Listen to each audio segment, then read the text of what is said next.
আরামবাগ লোকসভার ভোটের দিন যতই এগিয়ে আসছে ততই গোঘাটের ভাবাদিঘিতে বাড়ছে রাজনৈতিক তাপ উত্তাপ। বৃহস্পতিবার দফায় দফায় ক্ষোভ ও বিক্ষোভের ভূমিকায় দেখা গেল ভাবাদিঘি গ্রামের মানুষকে।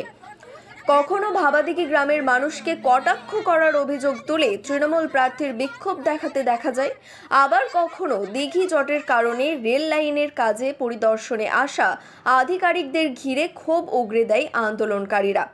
সব মিলিয়ে দিঘি জট না কাটলেও ভোটের আগে ফের সরগরম হয়ে উঠল ভাবাদিঘি। জানা গেছে, বৃহস্পতিবার সকালে হঠাৎ রেলের কাজের পরিদর্শনে ভাবাদিঘি আসে রেলের একাধিক উচ্চপদস্থ কর্মকর্তারা। দিঘি জটে আটকে থাকা ভাবাদিঘির পাড়ে পরিদর্শন করেন তারা। তার মধ্যেই কথা বলেন আন্দোলনকারীদের সঙ্গে। সেখানেই রেল লাইন দিঘির উপর দিয়ে হবে বলেই জানান, তার পরিবর্তে অন্যত্র জলাশয় খনন করে দেওয়ার কথা বলেন আধিকারিকরা। এমনকি গ্রামের আর কি দাবি তাও জানতে চাওয়া হয়। তখনই ভাবাদিঘির আন্দোলনকারীরা ক্ষোভে ফেটে পড়েন। তারা তাদের দাবিতে অনড় থেকে সাফ জানিয়ে দেন, দিঘি বাঁচিয়ে রেল হোক। ক্ষোভের মধ্যেই ভাবাদিঘি ছাড়েন আধিকারিকরা। অন্যদিকে একদিকে যখন রেলের আধিকারিকদের ঘিরে ক্ষোভ প্রকাশ করছেন আন্দোলনকারীরা, ঠিক তখনই অন্যদিকে আরামবাগ লোকসভা তৃণমূল প্রার্থী মিতালি বাগের বিরুদ্ধে বিক্ষোভ শুরু করে ভাবাদিঘি গ্রামের একাংশ। তাদের অভিযোগ, সম্প্রতি কাঁঠালী এলাকায় দলীয় কর্মসূচিতে যোগ দিয়ে তৃণমূল প্রার্থী ভাবাদিঘির মানুষকে ঝাঁটা পেটা করার নিদান দেন। সেই অভিযোগ তুলে তারা মিতালি বাগের বিরুদ্ধে বিক্ষোভ দেখায়। পাশাপাশি তৃণমূল প্রার্থীকে গ্রামে প্রবেশ করতে এক প্রকার বয়কট করে তারা। যদিও তার বিরুদ্ধে তোলা অভিযোগ অস্বীকার করেছেন আরামবাগ লোকসভা তৃণমূল প্রার্থী মিতালি বাগ। তার পাল্টা দাবি, ভাবাদিঘির মানুষের সঙ্গে তার অত্যন্ত সুসম্পর্ক রয়েছে।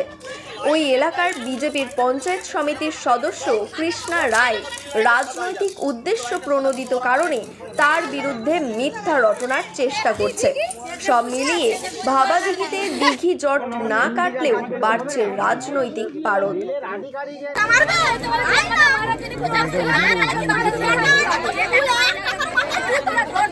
কে ঝাঁটা মারবে বলেছে? কে ঝাঁটা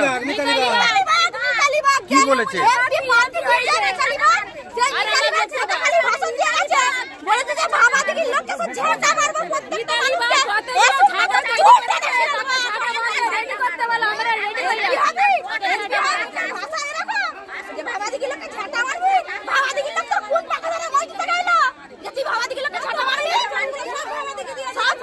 প্রথমে আমি বলি, ভাবাদিঘির মানুষকে বলি নববর্ষের প্রীতি শুভেচ্ছা অভিনন্দন, অনেক অনেক ভালোবাসা।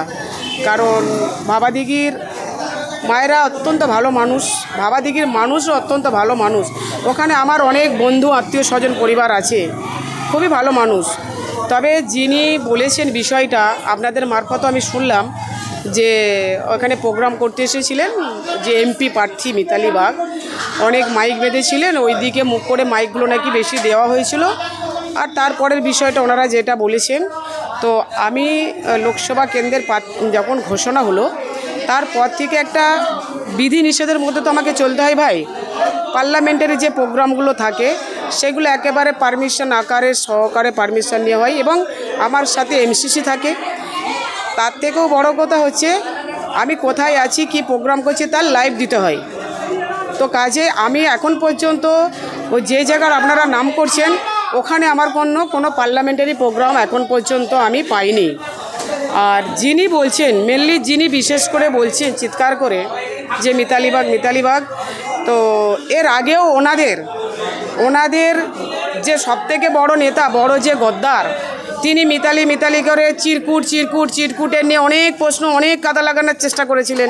আমি ওনাকে বারবার চ্যালেঞ্জ ছুড়েছি যে আমি মাস্টার ডিগ্রি বিএড, তো আমি চিরকুটেই যখন নেব তখন অত ছোট কেন নিতে গেলাম?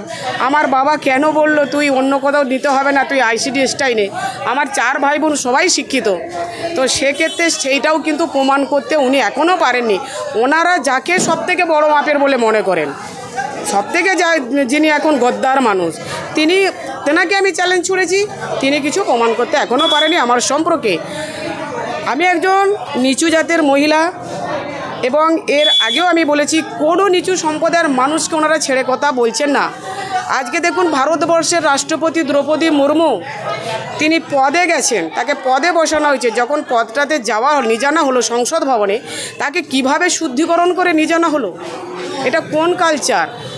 আবার রাষ্ট্রপতি দাঁড়িয়ে আছেন, ওনারা বসে আছেন, এই কালচারও দেখেছি।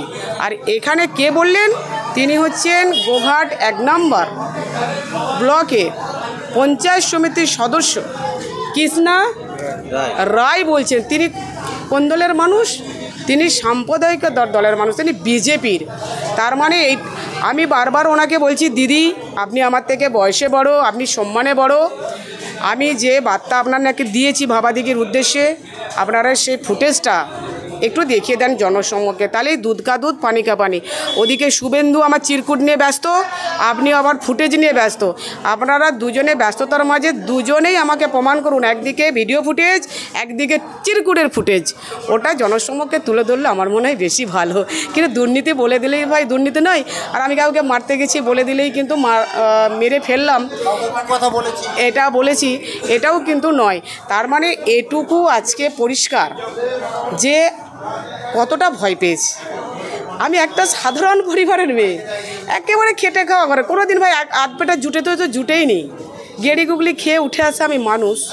তো এইটুকু বোঝা যাচ্ছে ওরা আরামবাগ লোকসভা কেন্দ্রে যে ভয় পেয়েছে, ওনাদের মধ্যে যে ফাটল ধরেছে, অস্তিত্বটা যে হারিয়ে ফেলছে, এই মিথ্যাটাই তার সবথেকে বড় প্রমাণ।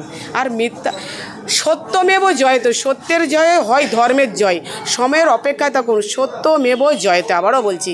তবে আমি ওনাকে একটু বলবো, উনিও তো সাধারণ, মনে হচ্ছে কৃষ্ণা রায় নাকি কি বললাম না রায়, হয়তো আমার এসসি সম্প্রদায়ের পরিবারের মহিলা।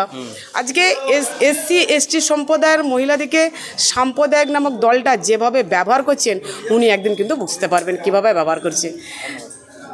এখন আরামবাগেই রয়েছে প্রাণ আইভিএফ ফার্টিলিটি সেন্টার। নিঃসন্তান দম্পতিদের মুখে হাসি ফোটানোর বিশ্বস্ত প্রতিষ্ঠান প্রাণ আইভিএফ ফার্টিলিটি সেন্টার দক্ষিণবঙ্গের মধ্যে সর্ববৃহৎ এবং সর্বপ্রথম এআরটি গভর্নমেন্ট রেজিস্টার প্রাপ্ত আইভিএফ সেন্টার এখন আরামবাগেই। অল্প খরচে আইভিএফ পরিষেবা, বন্ধ্যাত্ব চিকিৎসার এক অভিনব অধ্যায়। প্রাণ আইভিএফ ফার্টিলিটি সেন্টার একেবারে অল্প খরচে পুরুষ ও মহিলার বন্ধ্যাত্ব পরীক্ষা, বন্ধ্যাত্ব চিকিৎসা সবকিছুই হয় আমাদের প্রতিষ্ঠানে। সুচিকিৎসার মাধ্যমে মা ও বাবা ডাক শুনতে পারবেন নিঃসন্তান দম্পতিরা।